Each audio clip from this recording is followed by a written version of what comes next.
May 24, 1941. The North Atlantic is a gray, restless sea, its waves slicing against the hull of HMS Ark Royal. Mist clings to the deck. Salt stings the eyes. The wind carries the distant roar of waves crashing over ironclad warships. On the flight deck, a squadron of biplanes rests in silent defiance, ragged wings painted with the Union Jack, engines quiet for now. These are Fairey Swordfish, the Fleet Air Arm's antiquated torpedo bombers, slow, vulnerable, laughably obsolete. Below deck, the crew of Ark Royal feels the tension coiling like a rope around their hearts. Intelligence reports have tracked a monster moving through the Atlantic, a battleship, heavily armed, nearly invincible, a symbol of German naval power, the Bismarck. Every captain, every sailor, every pilot knows the stakes. One decisive strike could change the course of the chase. As dawn breaks, the fog lifts, revealing a steel horizon. The biplanes are wheeled into position, engines roar, the fragile swordfish prepare to challenge a leviathan, their slow wings beating against the wind, carrying men and torpedoes toward destiny. The die is cast. History waits just beyond the waves.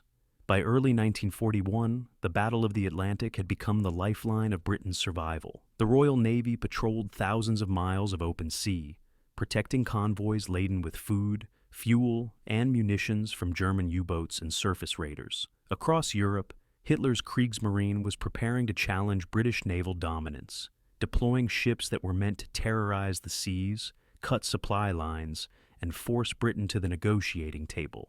Among these vessels, none struck more fear into the Admiralty than the Bismarck, a massive battleship launched in August 1939, bristling with 8 15-inch guns, armored against nearly every conceivable threat.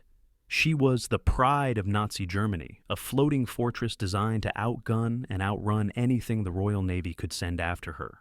The Bismarck's mission was simple in concept, but ambitious in execution: break into the Atlantic, strike at merchant convoys, and return safely to port. On May 18, 1941, she and her consort, the heavy cruiser Prince Eugen, slipped out from the fjords of Norway, evading British detection.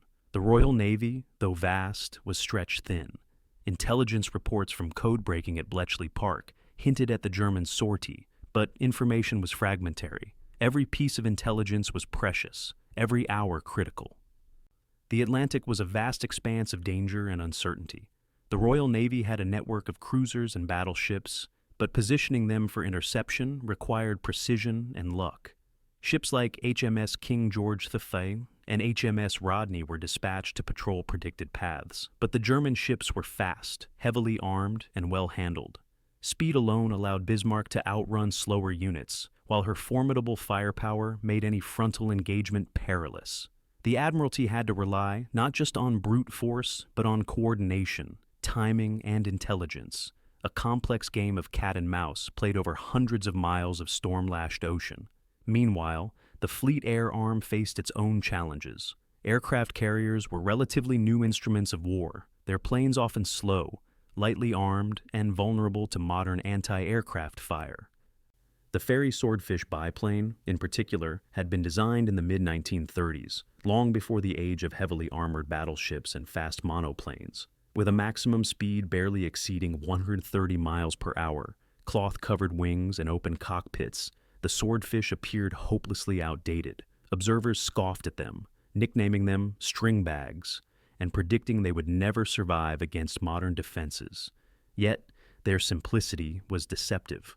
Low-speed maneuverability, long range, and the ability to carry torpedoes made them uniquely suited for precise attacks on massive warships. If only they could get close enough. British morale was another silent battlefield. The fall of France in June 1940 had shaken confidence, leaving Britain exposed. Naval successes were not merely tactical victories, they were vital symbols. Stopping the Bismarck was not just about sinking a ship, it was about asserting control over the Atlantic, safeguarding supply lines, and maintaining hope. Every admiral, captain, and pilot understood that failure would embolden the Kriegsmarine, threaten merchant convoys, and further isolate Britain. This understanding added urgency to every movement, every reconnaissance flight, every intercepted signal. The chase of Bismarck was also a technical struggle. British ships relied on radar, sonar, and aircraft spotting, but the vastness of the ocean made detection a constant challenge. Weather added another unpredictable variable. Storms could conceal a ship or scatter a fleet. Visibility could vanish in fog or rain, leaving men to rely on instinct, training, and sparse intelligence. Each day of delay allowed Bismarck to move closer to the open Atlantic and to the potential safety of occupied France. For the Royal Navy, the stakes could not have been higher. As Bismarck steamed westward, British forces began to converge. Cruisers and destroyers spread out in search lines. Aircraft carriers took to the air, and intelligence officers worked tirelessly to predict her route. Yet, uncertainty reigned. No one knew precisely when the confrontation would occur, or whether the British forces could position themselves for an effective strike. In this tense environment, even the slowest, most obsolete aircraft might prove decisive, if courage, skill, and timing aligned. The stage was set. A massive battleship, built for domination, moved with near impunity through the Atlantic. The Royal Navy scrambled to intercept, relying on intelligence, coordination, and a mix of old and new technologies.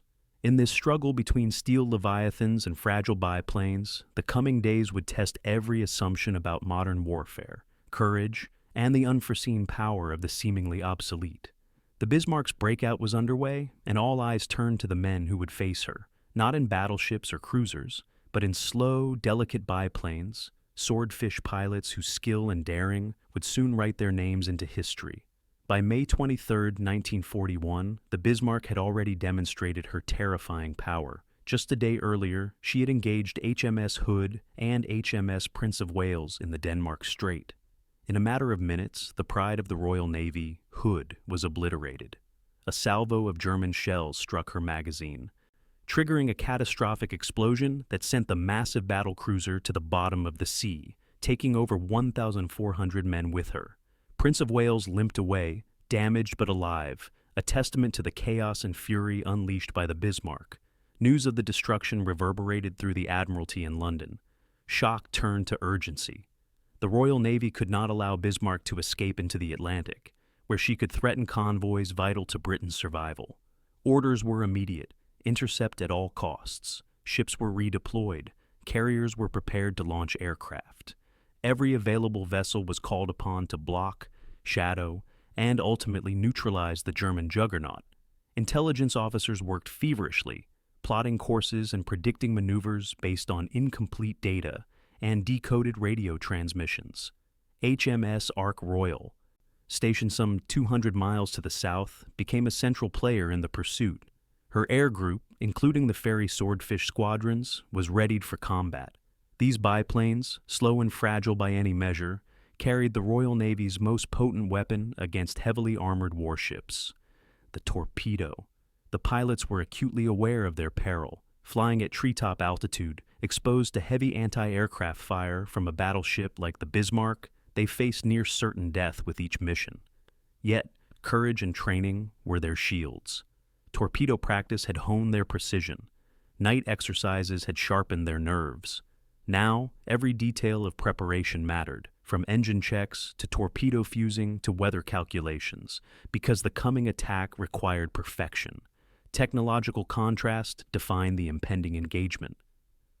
The Swordfish, with its open cockpit, fixed landing gear, and canvas wings, seemed anachronistic against the steel and firepower of Bismarck. Her 8 15-inch guns could obliterate a biplane before it even released its payload. Modern observers could not fathom the odds: slow, fragile planes attacking the mightiest battleship in the world. Yet, their advantages were subtle but critical. The low speed and stability of the Swordfish allowed for precise torpedo drops. Their small silhouettes made targeting difficult at long range. And most importantly, they could operate from the flight deck of a carrier, projecting power hundreds of miles from the nearest battleship, a revolutionary concept in naval warfare. Meanwhile, Bismarck steamed west, her rudder and machinery in perfect working order, unaware of the full extent of the net closing around her. Radar and reconnaissance aircraft had provided glimpses of her position, but fog and stormy weather often shielded her from direct observation. The German crew, confident after their triumph in the Denmark Strait, maintained routine operations, gunnery drills, engine tests, and watch rotations, unaware that a fragile force of biplanes could soon bring them to a standstill. The Royal Navy relied heavily on coordination. Destroyers and cruisers spread across the North Atlantic, maintaining a loose blockade while the carrier-launched Swordfish prepared to strike. Communications were critical. A single error could allow the Bismarck to slip through, ending weeks of pursuit in failure. Admirals and captains debated timing, approach angles, and weather windows. Knowing that every decision could influence not just the outcome of a single battle, but the broader strategic picture of the Atlantic campaign. On May 25th, the final pieces fell into place.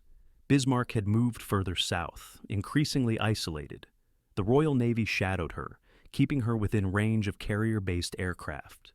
Pilots conducted final briefings, reviewing torpedo trajectories, attack formations, and emergency procedures. Every man on HMS Ark Royal understood the stakes. It was not merely a clash of ships, it was a test of daring, skill, and nerve, a confrontation where the seemingly obsolete could challenge the invincible. As evening fell over the North Atlantic, clouds hung heavy over the rolling sea. The tension on Ark Royal was palpable. Engines were fueled, torpedoes armed, and men steeled for the mission. Dawn would bring the engagement that no one could yet fully imagine, a moment where courage, precision, and audacity would confront the overwhelming power of the Bismarck. The fragile biplanes, long dismissed as relics, would soon take flight into history. In the dim pre-dawn light on HMS Ark Royal, the men of 825 and 829 Naval Air Squadrons prepared for the mission of their lives. These were not the youngest recruits. Many were veterans of convoy escort missions, anti-submarine patrols, and North Sea sorties. Still, nothing had prepared them for facing the Bismarck. For the pilots, every action carried mortal stakes. They checked their altimeters, adjusted their throttles, and reviewed torpedo release procedures. Around them, the flight deck crew worked with precision honed over years, chains tightened, wings folded, engines cranked. The fear was present, sharp and personal, but so too was a quiet determination. Each man knew that the odds were stacked against them. One direct hit from Bismarck's 15-inch guns could obliterate a Swordfish instantly. Yet, courage often emerges in the narrow space between duty and fear. The men focused on the task: take off, locate the target, release the torpedo, and survive if possible. In those moments, personal histories, childhood memories, family faces, past missions flickered through minds like quick snapshots, humanizing the abstract terror of combat. Below deck, sailors aboard the Royal Navy ships kept watch on the sea.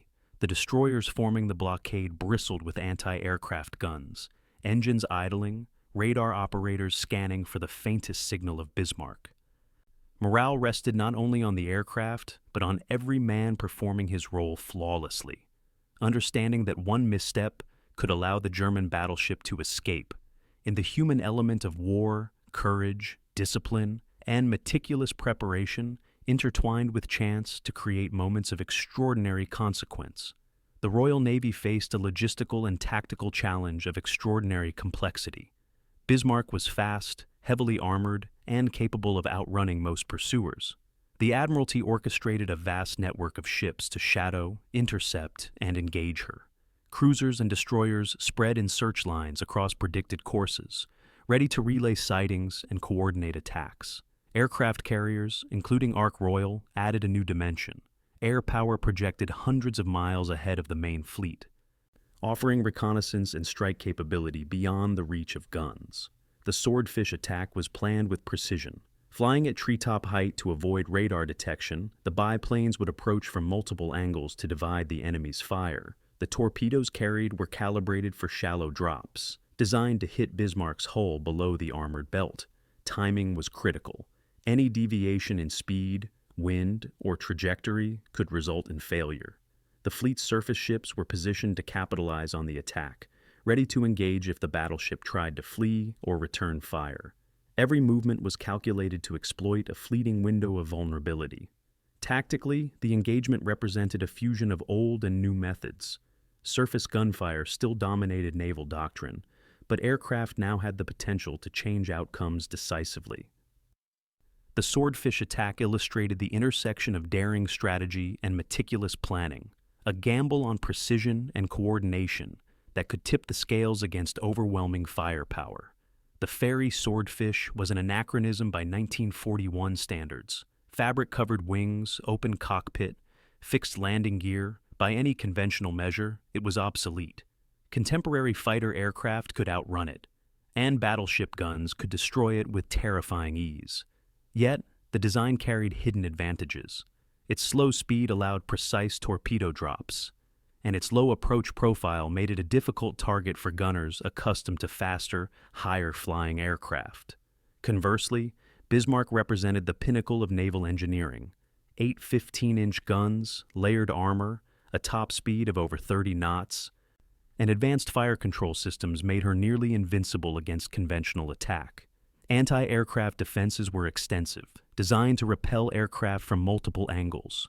On paper, the Swordfish were flying straight into the jaws of doom. But history often favors adaptability over raw power. The Swordfish could operate from carriers, reach the target stealthily under low visibility, and deliver torpedoes precisely where armor was weakest, below the waterline. Technological mismatch created tension, but it also created opportunity.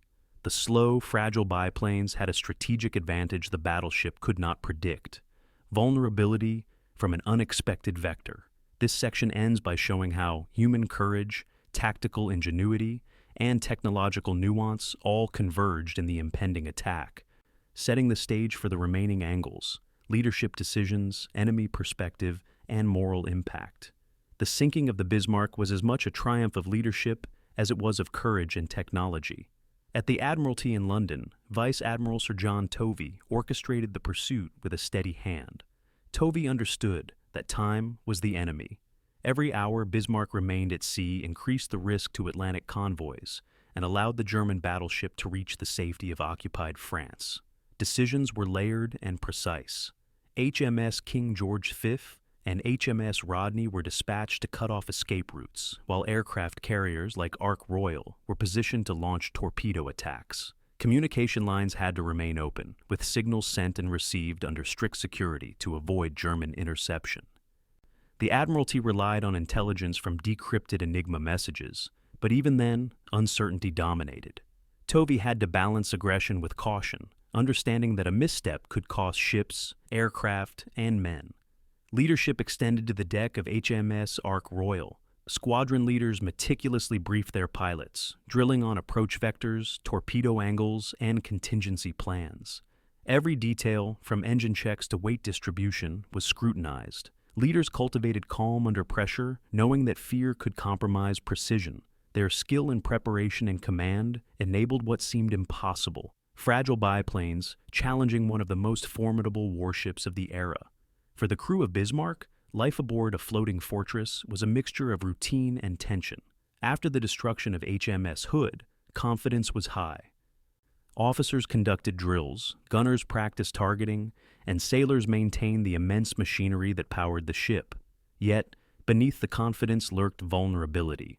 Despite the battleship's armor and firepower, no ship is invulnerable. The Atlantic, with its fog and storms, concealed threats that steel alone could not repel. The German crew was aware of Royal Navy pursuit, spotting planes on the horizon, hearing distant radar signals, and monitoring radio communications created a constant undercurrent of tension. Sailors moved through corridors lined with armored bulkheads, performing duties that could mean life or death if a torpedo struck. Even seasoned officers recognized that complacency could be fatal. This awareness shaped every decision: gunnery readiness, damage control drills, and the coordination of watches. Yet no preparation could fully anticipate the audacity of carrier-launched biplanes.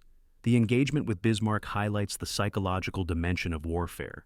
The Royal Navy faced a paradox. Sending slow, fragile aircraft against a virtually invincible battleship demanded not only technical skill, but moral fortitude.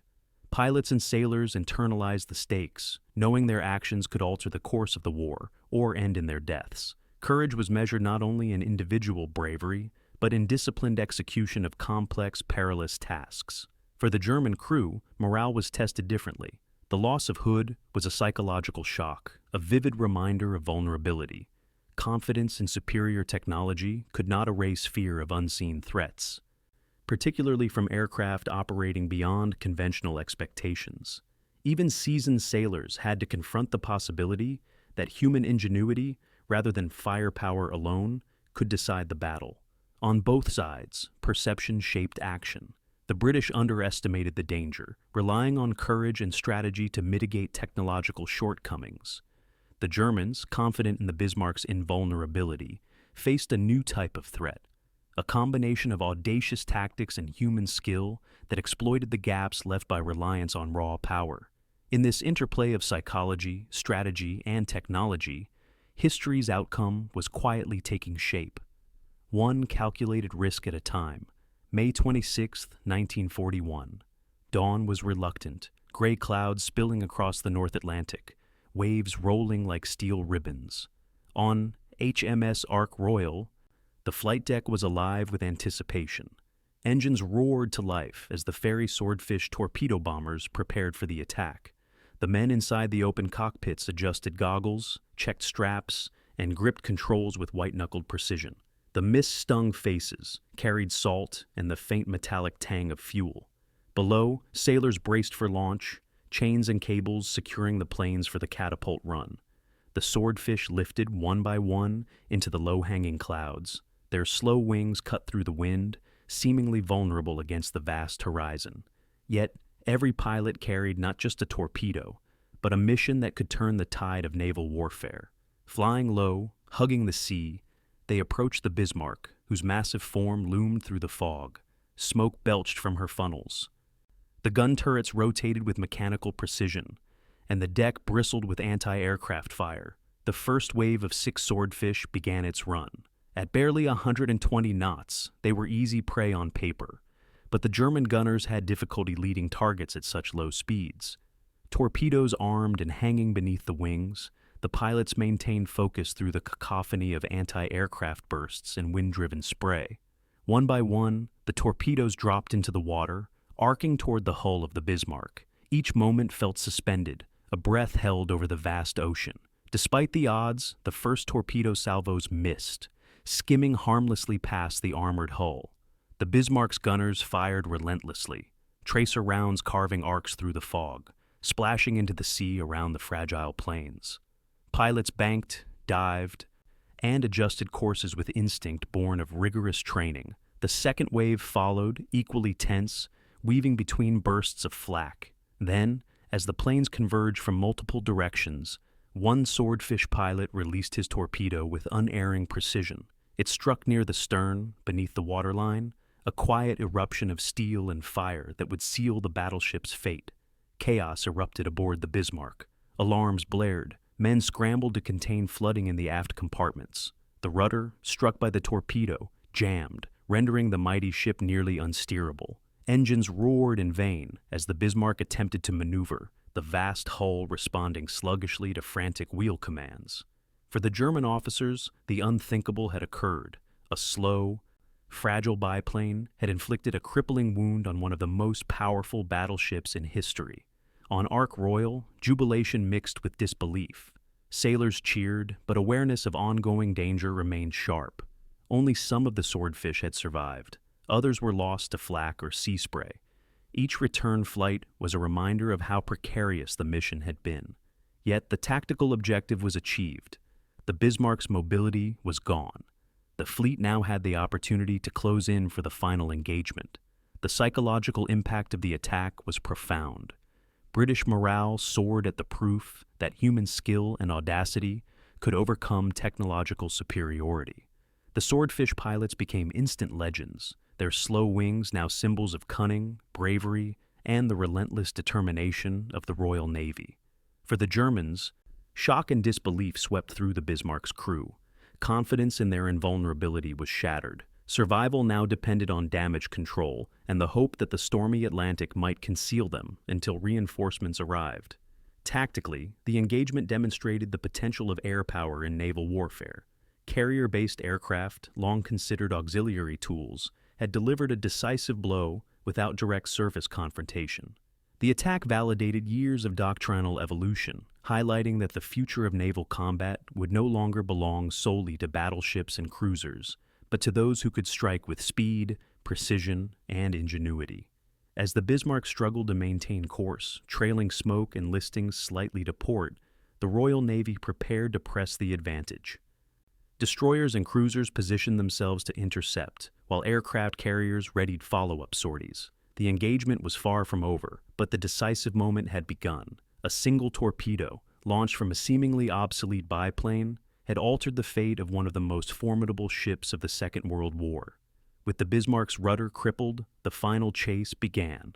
The battleship, once a symbol of near invincibility, now lumbered through the North Atlantic with only partial control, her massive hull yawing unpredictably. The Royal Navy closed in with relentless precision. Cruisers and battleships formed a tightening net, while carrier-based aircraft circled above, scouting and ready to strike again. Every hour brought them closer to what would become one of the most famous naval engagements of the Second World War. The weather, a persistent adversary, conspired with the elements. Fog rolled across the waves, limiting visibility. Squalls lashed the decks of the pursuing ships, spray stinging eyes and salt coating every surface. Still, the British fleet pressed forward. HMS King George V and HMS Rodney, with their heavy guns, calculated range and bearing, preparing to unleash the firepower that would finish the job. Destroyers flanked the battleships, ready to intercept survivors or prevent escape. In the chaos of the chase, coordination, discipline, and training proved as lethal as any weapon. On board the Bismarck, crew members fought a different kind of battle. Flooding from the torpedo strike threatened engineering compartments. Pumps groaned under the effort to expel water, while damage control parties braved gunfire and debris to keep the ship afloat.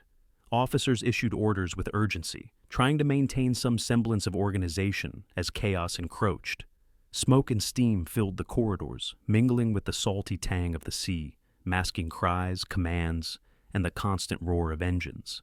Even seasoned sailors realized that survival depended on skill, timing, and a measure of luck. By May 27th, British forces had positioned themselves to engage decisively. The Bismarck, now largely uncontrollable, could not maneuver to bring her guns to bear effectively. HMS Rodney and HMS King George V opened fire at extreme range, their 15-inch shells cutting through the smoke and water around the crippled battleship. Each impact tore metal, ripped superstructure, and sent columns of fire and spray skyward. The sound was deafening, roar upon roar of modern naval artillery, combined with the cries of men trapped below deck. Aircraft continued to play a supporting role, strafing deck positions and disrupting any attempts at repair. Even the slow Swordfish, some still airborne after the previous day's attack, remained a constant psychological threat. Every glance upward, every shadow across the waves, reminded the crew of the Bismarck that the sea itself had become an instrument of war under British command. The final moments were a testament to both human endurance and the overwhelming firepower brought to bear. At approximately 10:39 a.m., observers aboard the British ships noted the Bismarck listing heavily to port, her funnels leaning, deck structures damaged, and fires spreading across the superstructure. Water poured into compromised compartments. Orders to abandon ship were given as officers realized that no skill or courage could reverse the tide. Lifeboats were lowered, and sailors scrambled into the frigid waters of the North Atlantic, hoping to survive the ensuing chaos. Over the course of the engagement, more than 2,000 men had been aboard the Bismarck. Fewer than 115 would survive, rescued from the icy Atlantic by British ships days later. The scale of human loss was immense, a grim reminder of the lethal combination of technology, strategy, and circumstance. Those who survived carried the trauma of witnessing friends and comrades swept away in an instant, a psychological toll as enduring as the tactical victory achieved by the Royal Navy. For the British, the Bismarck's sinking was a triumph tinged with somber reflection. Sailors and pilots understood the thin line that separated success from catastrophe. The fragile Swordfish, which had appeared obsolete and vulnerable, had delivered the decisive blow. Coordination, courage, and relentless determination had overcome the power of steel and fire. The engagement became a case study in naval strategy. showcasing the emerging dominance of air power and the evolving nature of maritime warfare. By evening, the sea had quieted, waves swallowing the remnants of the Bismarck. Smoke drifted across the horizon, mingling with the fading sun. On the decks of the British ships, men tended to the wounded, counted the missing, and prepared reports.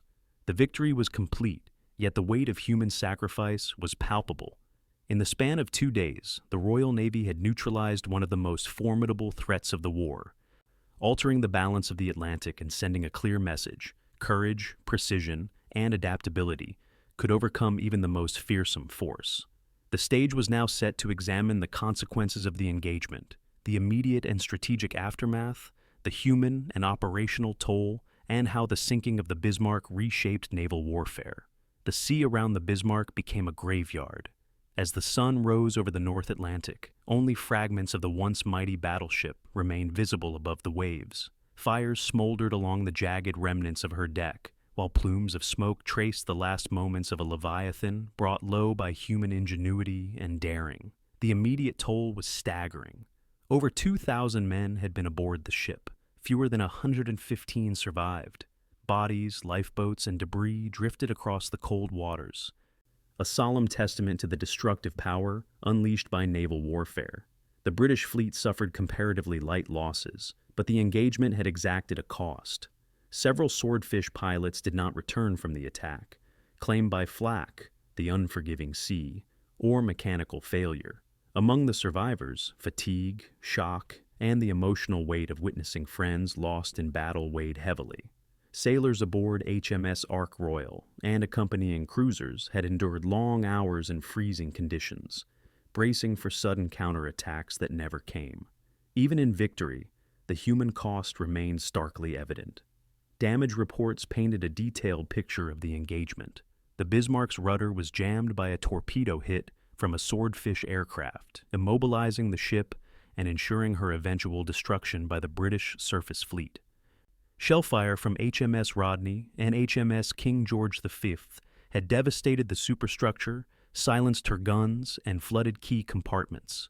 Photographic reconnaissance and eyewitness accounts confirmed the total loss of operational capability. On board British vessels, engineers and quartermasters logged performance, repair needs, and ammunition expenditure, recognizing that such data would inform future engagements against heavily armed warships. The survivors of the Bismarck were rescued over the following days. Many were shell-shocked, suffering from hypothermia and injuries sustained during evacuation. Their testimonies offered insight into life aboard a crippled battleship and the ferocity of the final attack. Reports highlighted the courage of damage control teams, who worked under fire to slow flooding, and the stoicism of officers issuing orders even as defeat became inevitable. These accounts provided both a tactical record and a human perspective, capturing the terror, discipline, and endurance required to confront overwhelming force. On the British side, the operation was evaluated as both a tactical and psychological victory. HMS Ark Royal's Swordfish squadrons demonstrated the potential of aircraft to neutralize capital ships, validating carrier-based aviation as a cornerstone of modern naval doctrine. The mission reinforced the importance of rigorous preparation, coordination between ships and aircraft, and the effective use of intelligence and operational planning. It also underscored the value of human bravery in situations where technological superiority alone could not guarantee success. Strategically, the destruction of the Bismarck removed a major threat to Atlantic convoys. Britain's supply lines, previously under constant threat from surface raiders, could operate with reduced risk. The Royal Navy's morale soared. News of the victory spread quickly, bolstering public confidence and demonstrating that courage, planning, and audacity could triumph over seemingly insurmountable odds. Admirals, naval officers, and historians would study the engagement for years, analyzing how the interplay of technology, leadership, and human will had shaped the outcome. Yet, the aftermath also carried lessons of caution. The losses among Swordfish crews, the reliance on favorable weather, and the narrow window of opportunity to strike the Bismarck highlighted the thin margin for error in naval operations. Even minor mistakes could have reversed the outcome, emphasizing that success in warfare often depended as much on chance and timing as on skill and planning. The human dimension, the fear, determination, and quick thinking of pilots and sailors proved decisive, transforming an ostensibly obsolete biplane into a weapon capable of altering history. As the Atlantic waves closed over the wreckage, the world saw a clear demonstration. Technological might alone does not secure victory. Courage, ingenuity, and the precise application of seemingly modest tools could redefine the battlefield. The engagement with Bismarck would be remembered not only for the destruction of a battleship, but for the extraordinary human effort and daring that made such a victory possible. The narrative now turns to the broader strategic consequences, how the sinking of the Bismarck reshaped naval operations, morale, and doctrine across the Royal Navy and beyond. The sinking of the Bismarck reverberated far beyond the North Atlantic. Strategically, the Royal Navy had removed the most formidable surface threat to its convoys. The Atlantic supply lines, lifeblood of Britain's war effort, could now operate with significantly reduced risk from German surface raiders. This allowed merchant vessels carrying food, fuel, and munitions to traverse the treacherous waters with greater confidence. Naval commanders across the theater recognized that the combination of intelligence, aircraft, and surface ships could neutralize even the most heavily armed adversary, a lesson that would shape future operations throughout the Second World War. Morale within the Royal Navy soared. The triumph of fragile swordfish biplanes against the near-invincible Bismarck became a story of audacity and precision, celebrated both on the decks of British ships and in public accounts back home. Newspapers chronicled the victory, emphasizing the courage of the pilots and sailors who had faced overwhelming odds. For the British public, the sinking symbolized hope, competence, and the enduring effectiveness of naval strategy, even under extreme pressure. For the Fleet Air Arm, it validated carrier aviation as a decisive instrument of naval power, a doctrine that would shape engagements in the Pacific and Atlantic alike. The German Navy, by contrast, faced a profound shock. The loss of the Bismarck, coupled with the destruction of her consort Hood days earlier, highlighted vulnerabilities in even the most formidable warships. Confidence in technological invincibility eroded, and the Kriegsmarine had to reconsider its approach to surface raiders and convoy interdiction. Officers and sailors alike were forced to confront the reality that aerial attack, even from slow and seemingly outdated aircraft, could neutralize a battleship. Subsequent German naval doctrine increasingly accounted for aircraft threats, though the lessons were often belated and incomplete. The engagement also reshaped military doctrine more broadly. Naval strategists around the world studied the Bismarck operation as a textbook example of combined arms warfare. Surface ships, aircraft, intelligence, and human skill converged to achieve a decisive outcome. Carrier-launched aircraft were no longer auxiliary tools, but central components in projecting naval power. Torpedo attack runs, low-level approaches, and coordinated strike tactics became critical study points for future operations, influencing both Allied and Axis thinking. Reports and post-battle analyses emphasize the interplay of technology and human factors.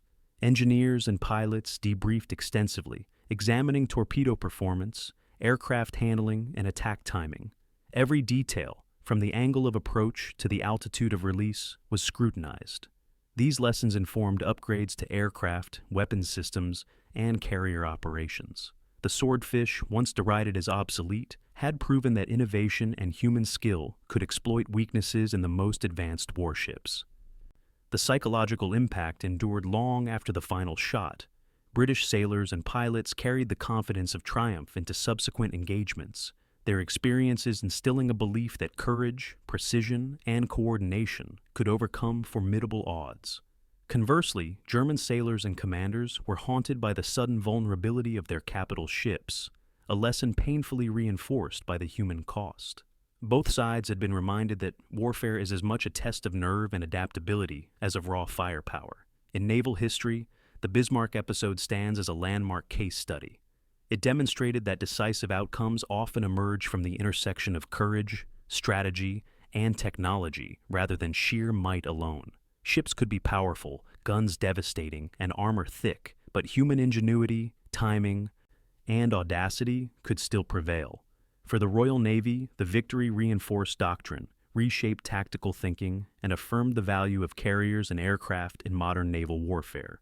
By the end of May 1941, the North Atlantic had returned to its restless rhythm. Waves lapped against the hulls of British ships, winds carried the scent of salt and smoke, and the story of the Swordfish pilots and their improbable victory spread across the fleet. The engagement was over, yet its lessons would echo through the war, influencing decisions, shaping doctrine, and inspiring those who would take to the seas and skies in the years to come. The final chapter of this story is reflection, examining what the sinking of the Bismarck meant for humanity, technology, and the nature of courage in warfare.